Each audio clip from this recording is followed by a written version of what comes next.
Hello friends, सभी को good morning. और आज जो है क्लास 12th के जो सब्जेक्ट है इंग्लिश ग्रामर, उस इंग्लिश ग्रामर की जो आप पिछली कुछ वीडियो में आपने सिंथेसिस देखा था, सिंथेसिस के हमने सिंपल सेंटेंस बनाने के कुछ रूल पढ़े थे, जिनमें कुछ थे पार्टिसिपल, इन्फिनिटिव और नॉमिनेटिव एब्सोल्यूट। ये पार्ट हम कर चुके थे। दो या दो से अधिक सेंटेंसों को बनाकर हमने एक सिंपल सेंटेंस बनाया था। उसी में जो नेक्स्ट रूल है सिंपल सेंटेंस बनाने का, वो है बाय यूजिंग नाउन या फ्रेज इन एपोजिशन। तो नाउन या फ्रेज इन एपोजिशन का प्रयोग करके भी हम दो या दो से अधिक सेंटेंस को जोड़कर एक सिंपल सेंटेंस बना सकते हैं। तो सबसे पहले जो हम आज देख रहे हैं नाउन या नाउन फ्रेज इन एपोजिशन का अर्थ क्या होता है। आप देख रहे हो ये एपोजिशन है। एपोजिशन का अर्थ क्या होता है?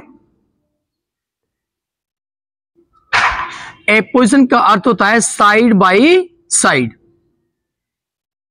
साइड बाय साइड का अर्थ होता है बगल में। क्या होता है? बगल में, पास पास, पास ही में, बगल में रखा जाता है। तो ये होता है एपोजिशन का। एपोजिशन क्या रखा जाएगा बगल में? या तो नाउन रखा जाता है या फ्रेज रखा जाता है। तो नाउन और फ्रेज जो है ये बगल में रखे जाते हैं। जिस आपके नाउन और फ्रेज एपोजिशन के जब साथ आते हैं तो उनके आरंभ में भी और उनके अंत में भी हम कॉमा का प्रयोग करते हैं।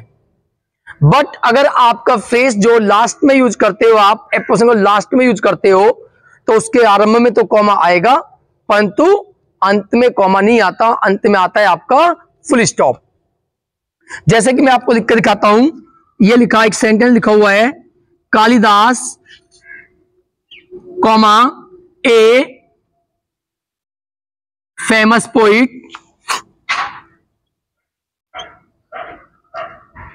तो आप देख रहे हो कालिदास क्या है? एक फेमस पोइट है। इसके आरंभ में भी कॉमा आएगा और उसके अंत में भी कॉमा आता है। तो ये देख रहे हो, ये आपका क्या है? एपोजिशन।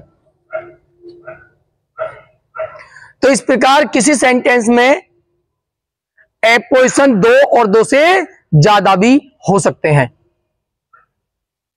तो ये ध्यान रखना है, जब भी हम एपोजिशन का यूज करते हैं तो उस समय पे हमारे उसके आरंभ में भी और उसके अंत में भी कॉमा का प्रयोग किया जाता है। तो ये मैं लिख के दिखाता हूं आपको जरा। तो आप देख रहे हो कि एक सेंटेंस लिखा हुआ है, Kalidas comma a famous poet. यानी कि कालिदास जो है इसकी विशेषता को बताता है ए फेमस पोइट। तो उस फेमस पोइट को हमने कॉमा और कॉमा के बीच में लिखा है।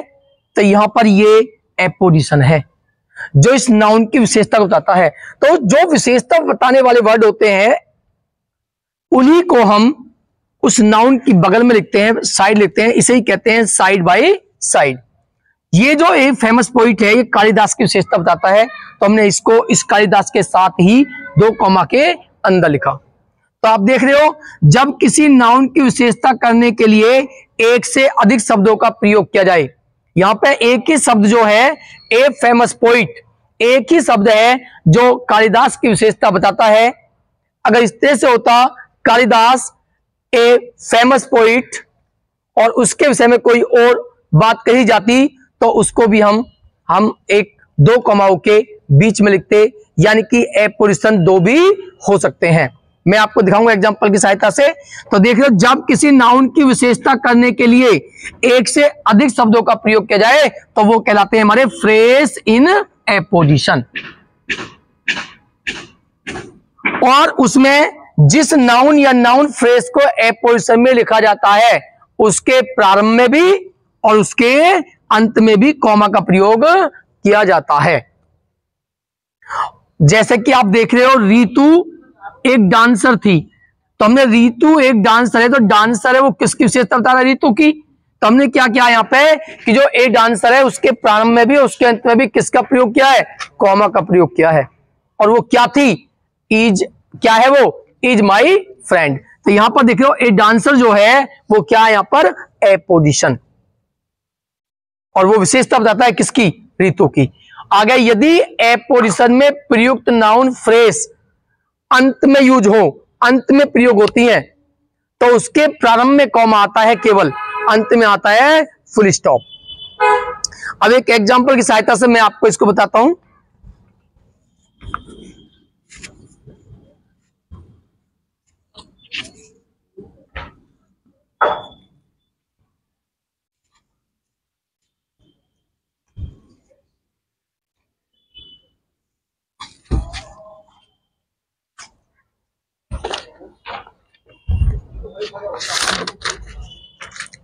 तो एक एग्जांपल है, Rana Pratap was a brave warrior, brave warrior, full stop. दूसरा सेंटेंस है, he was the king of Mewar, he was the king of Mewar, ये एक सेंटेंस है। तो आप देख रहे हो राणा प्रताप क्या थे, एक बहादुर योद्धा थे, यानी कि एक बहादुर योद्धा किसकी विशेषता बताता है, राणा प्रताप की। और यहां पर देख रहे हो he was the king of Ujjain, Mewar. तो आप देख रहे हो कि राणा प्रताप के विषय में दो विशेषता बताई गई हैं, एक आपकी है वो एक महान योद्धा है, और एक बताई गई है कि वो कहां के राजा हैं, मेवाड़ के। तो आपके पास दो वर्ण हैं, फर्स्ट और सेकंड, आप किसी का भी ए पोजीशन के रूप में प्रयोग कर सकते हो, वो आप पे डिपेंड करता है। तो दो प्रकार से इन वर्डों को हम, ये जो विशेषता बताने वाले वर्ड हैं दोनों, इन दो वर्डों को ए पोजीशन के रूप में यूज कर सकते हैं, किसके साथ, राणा प्रताप के साथ। किसी एक वर्ड को कर सकते हैं, कोई से को भी कर सकते हैं, दोनों तरीके से दिखाता हूं मैं आपको करके। तो इसका जो सिंपल सेंटेंस बनता है वो आपका बनता है, राणा प्रताप। अब राणा प्रताप क्या है, कॉमा लगाकर आप लिख दोगे ए ब्रेव वॉरियर, फिर उसके बाद में क्या आएगा, कॉमा। तो ये यहां पर ए ब्रेव वॉरियर क्या है, ए पोजीशन, जो किसकी विशेषता बताता है, राणा प्रताप की। और क्या है वो, was the king of Ujjain, was the king of Mewar, ठीक है।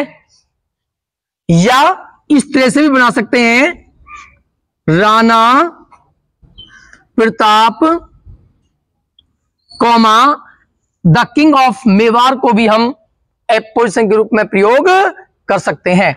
Rana Pratap the king of Mewar, उसके बाद में क्या आएगा आपका, कॉमा।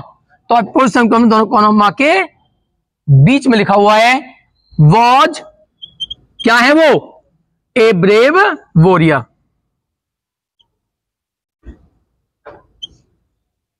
इस प्रकार आप किसी भी नाउन को ए पोजीशन के रूप में प्रयोग कर सकते हो।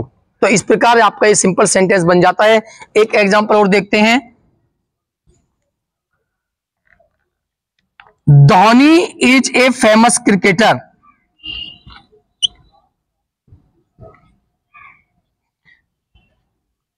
Famous cricketer, Dhoni is a famous cricketer, he is the captain of Indian team, he is the captain of Indian team।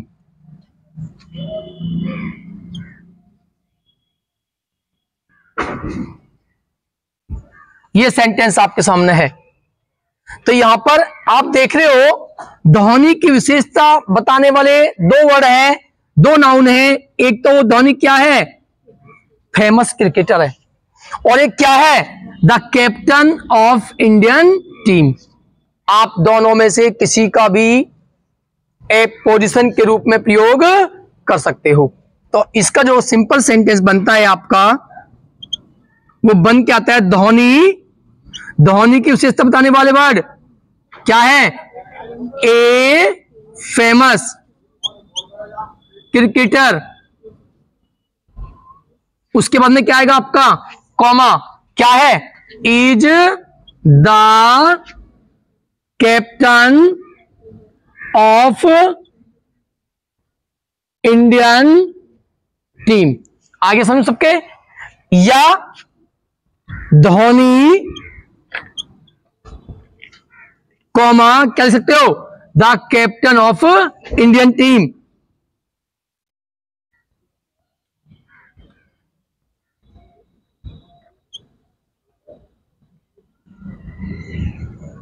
उसके बाद में क्या आएगा?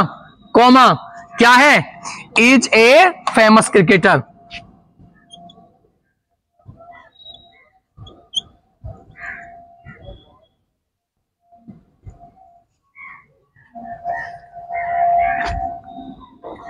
ठीक है, उतारिए। तो यहां पर क्या देख रहे हो? Tagore was a famous author.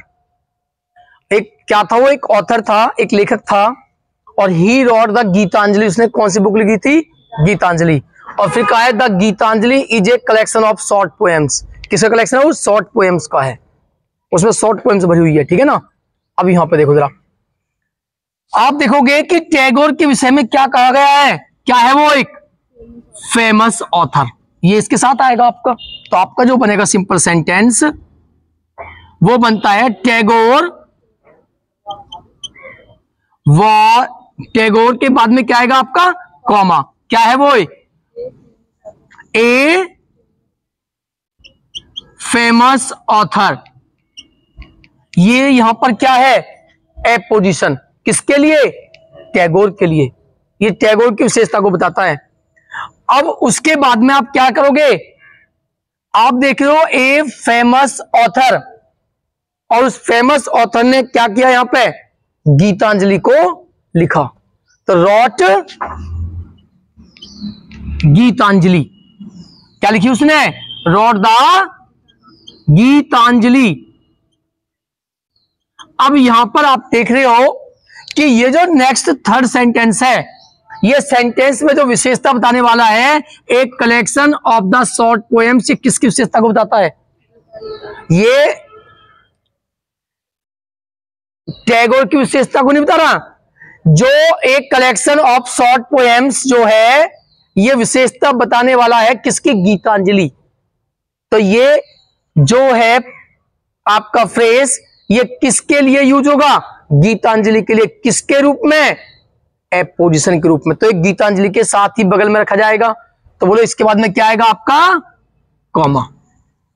और आप लिखोगे एक कलेक्शन ऑफ शॉर्ट पोएम्स, और उसके बाद में कॉमा का प्रयोग नहीं होगा, क्योंकि लास्ट में जो है, इसलिए लास्ट में आता है आपका फुल स्टॉप।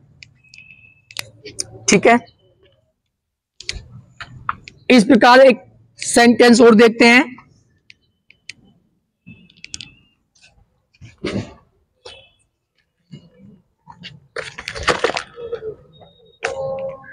सेंटेंस है, कभी Rahul Gandhi is the son of Sonia Gandhi.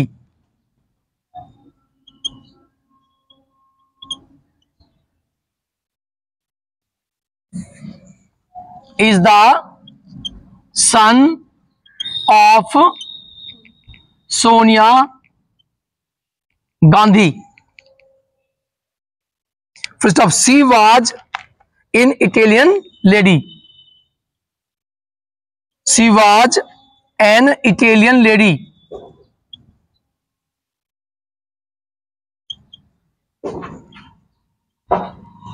ये सेंटेंस आपके पास है। तो आप देखते हो इसमें राहुल गांधी क्या है? The son of Sonia Gandhi.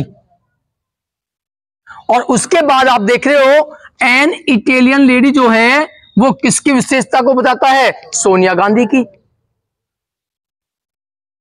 तो वो ये जो है ये इस सेंटेंस के लिए क्या है, पोजीशन, एपोजिशन का यूज की तरह यूज होगा।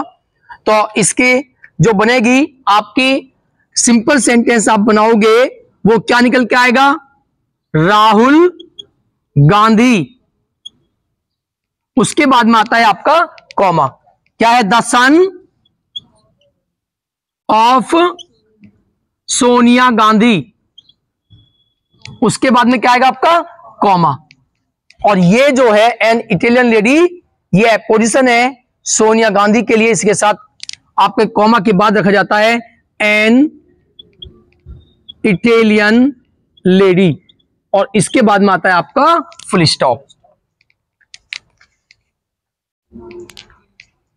तो इस प्रकार ये आपका नाउन फ्रेज इन एपोजिशन आपका जो है खत्म हुआ। जो आपकी एक्सरसाइज है उसे करना, और करने के बाद में अगर आपका कोई नहीं आता है तो आप उसे पूछना, और ज्यादा से ज्यादा वीडियो को लाइक करें और सब्सक्राइब करें और कमेंट भी करें। कमेंट नहीं करते हैं तुम, कंजूसी करो।